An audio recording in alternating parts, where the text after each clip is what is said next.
I think there's been a lot of very interesting work in genetic and acquired coagulopathies, so hemophilias, factor V mutations like Leiden, as well as von Willebrand's and the like.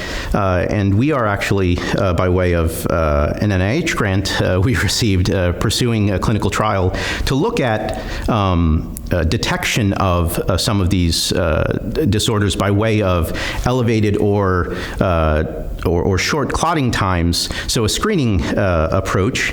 And then also, in the future, we would like to be able to support replacement therapies. So for example, in hemophilia, if you were to give a clotting factor that's deficient, you'd want to know that you have normalized a person's clotting time, and our coagulometer could potentially offer that, again, addressing an unmet need.